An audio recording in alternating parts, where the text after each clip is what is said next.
dia ditahan dalam satu laporan polisi, dia akan diproses itu satu laporan begitu sampai dipersidangkan dan sampai diputus secara pidana.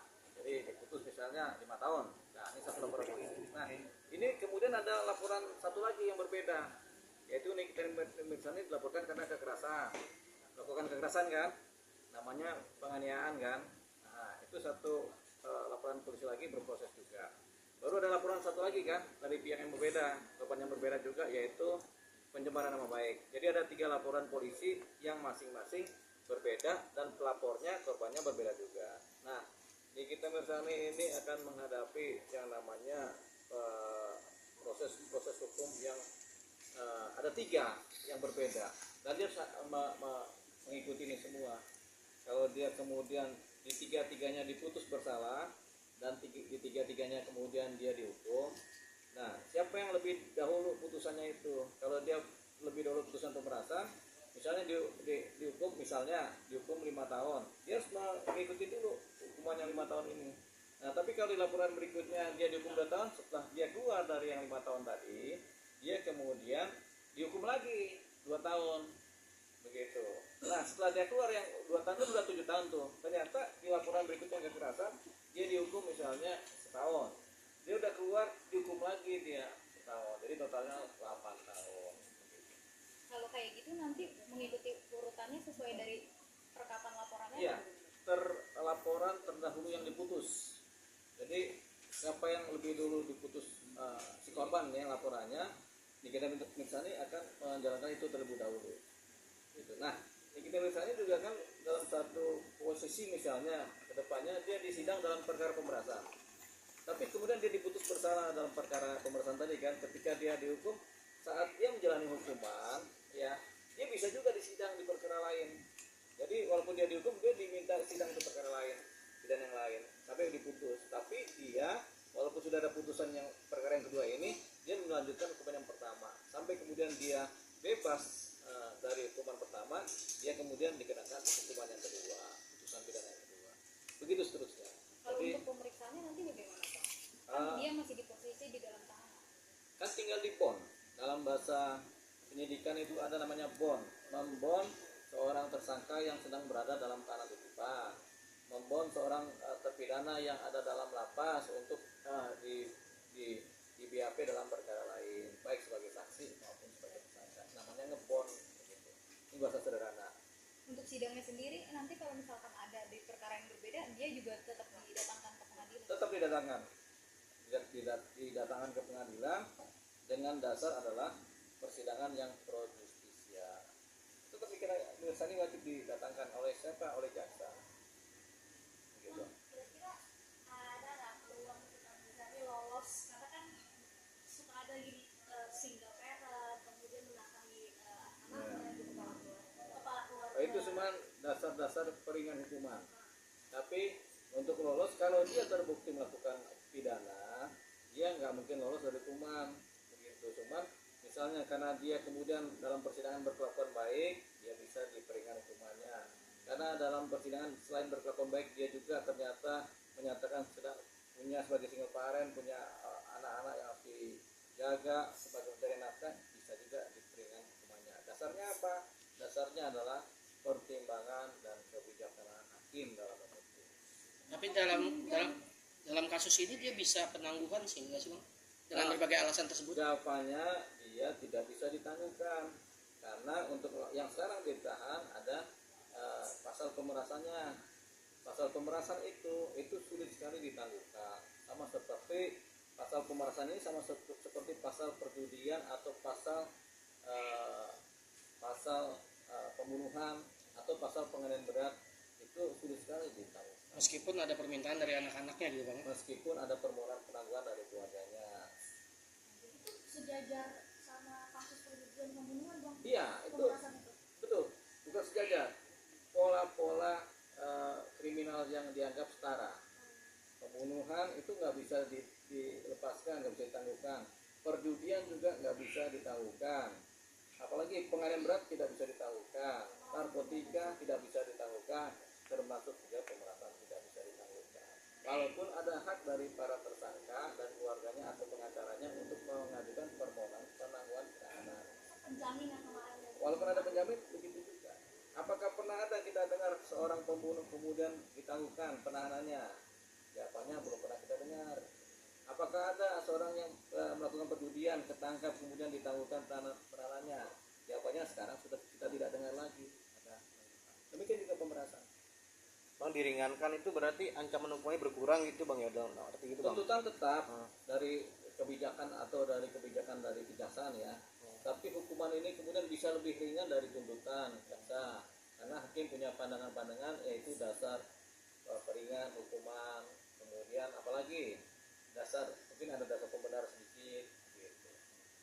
Tapi ketika belum P21 dan masih P19 tapi kejaksaan terus membalikkan berkas perkara ke kepolisian, itu bagaimana Pak? Itu P18 P19 itu artinya ini ya, apa bundel-bundel perkara baik bukti-bukti saksi ada yang belum lengkap dan belum sempurna untuk disidangkan. Jadi setelah kemudian pihak penyidik menyerahkan berkas ke jaksa, jaksa kemudian menganalisa ini apakah sudah lengkap atau belum. Kalau belum, apa yang kurang? Misalnya kurang saksi ini, kurang keterangan ini, bukti kurang ini, dikembalikan lagi ke kejaksaan lewat P18 dan P19. Setelah kemudian dipenuhi oleh pihak penyidik polisi, diserahkan lagi ke jaksa. Setelah dicek lagi, oh ternyata semua permintaan kurang tadi sudah dipenuhi, makanya dibikin P21. P21 itu apa? Bahwasannya berkas dari pihak penyidik dinyatakan sudah lengkap dan sudah bisa disidangkan. Itu P21 itu namanya kesempurnaan dalam pemberkasan tahap pertama. Tapi kalau sampai beberapa kali masih P19 itu apakah akan ada gugur hukuman atau seperti apa? Tidak, itu bisa berkali-kali. Jadi sampai berkas dinyatakan lengkap. Jadi pihak penyidik polisi harus memenuhi permintaan-permintaan jaksa terhadap kekurangan-kekurangan dalam aspek material maupun formil dari pemberkasan. Dan itu tidak akan membuat gugur status Tidak tersangkanya. akan membuat gugur status tersangka. Tapi kalau sudah lewat waktunya, masa penahanan habis, Nikita Mirzani, kemudian berkasnya belum lengkap, Nikita Mirzani bisa kemudian dilepaskan dari posisi penahanan kalau waktu masa penahanan sudah berakhir. Dari waktu penahanan dari di pihak penyidikan, waktu penahanan dari pihak jaksa, waktu penahanan di pihak pengadilan sudah berakhir ternyata dan memang dia dilepaskan demi hukum, dia dilepaskan. Kalau memang belum P21 gitu. Berarti celahnya dia untuk dilepaskan ada Bang ya? Ada kalau berkas nggak lengkap ya mau nggak mau dilepas setelah semua masa penahanan dilalui oleh Nikita Mirzani. Bang, dalam hal ini kan juga dimanfaatkan sama Fadel lawannya Nikita Mirzani ya Bang, yang melakukan kekerasan seksual terhadap anaknya NF yang masih di bawah umur. Karena dia menyebut soalnya penangguhan penahanannya sulit untuk dilakukan karena kekerasan seksual itu Benar, kekerasan seksual, percabulan, kekerasan seksual, aborsi, pembunuhan itu satu paket di mana tidak ada penangguhan penahanan. Itu makanya upaya dari keluarga Fadel untuk membuat penangguhan penahanan ya nggak bisa. Upaya mereka juga supaya Nikita Mirzani cabut laporan juga nggak bisa juga. Kenapa? Selain Nikita Mirzani belum ketemu mencabut laporan, perkara ini, perkara yang dikerjakan oleh Fadel ini bukanlah perkara delik aduan, delik pidana publik. Aborsi itu delik pidana publik, percabulan itu delik pidana publik, sehingga tidak bisa, walaupun laporan nggak bisa dicabut. Kita udah minta lapor cabut laporan tetap nggak bisa, tetap ini harus diproses secara hukum. berarti tidak bisa meringankan juga ya? Tidak ada dasar peringan. Jadi kayak pembunuhan ini, ada kita melaporkan terjadi pembunuhan, terus kita mau cabut laporan kan, nggak bisa. Ini tindak pidana publik di mana yang rugi selain korban, keluarga korban, yang rugi adalah masyarakat. Rasa keadilan masyarakat mengalami kerugian. Tapi kan Bang, orang tuanya juga mencabut kan, orang tuanya sempat melaporkan Nikita Mirzani kasus penghinaan. Ya, Itu berharap juga mendapatkan keringanan dan itu juga sulit ya Bang? sulit. Kalau orang tuanya si Fadel mencabut laporannya terhadap kita, itu laporan penghinaan. Penghinaan itu delik aduan, pidana aduan, sehingga boleh dicabut. Nah, kalau laporan kita terhadap Fadel adalah delik pidana publik, itu nggak bisa dicabut, begitu. Jadi ada delik pidana aduan, delik aduan, ada delik pidana publik yang umum, ini yang nggak bisa dicabut. Nah, yang bisa dianggap sebagai delik aduan adalah misalnya perzinahan, penghinaan, pencemaran nama baik, itu delik aduan. Kalau delik pidana publik, pembunuhan, perjudian, pencabulan, perkosaan, pemerasan itu tidak pidana publik. Apa sih bang mungkin yang sulit untuk melakukan penangguhan? Apa yang tadi disebutkan abang itu ada pengecualian itu ya bang? Iya, betul. Yang bisa ditangguhkan mungkin penipuan biasa, nah, gitu. Atau penghinaan itu bisa ditangguhkan, apalagi atau perzinahan ditahan misalnya nih, tapi ditangguhkan bisa. Atau ada aspek-aspek hukum perdata di mana terjadi kontrak-kontrak yang semi-semi penipuan, itu masih bisa ditangguhkan. Tapi kalau udah sifatnya kekerasan, pembunuhan itu nggak bisa ditangguhkan. Berarti nggak ada relevansinya ya bang, mau keluarganya begitu? Iya, nggak ada relevansinya. Jadi pekerjaan yang sia-sia. Cuman ada dasarnya, yaitu dasar memaafkan. Artinya keluarganya padahal memaafkan apa yang dilakukan oleh kita misalnya. Itu aja paling.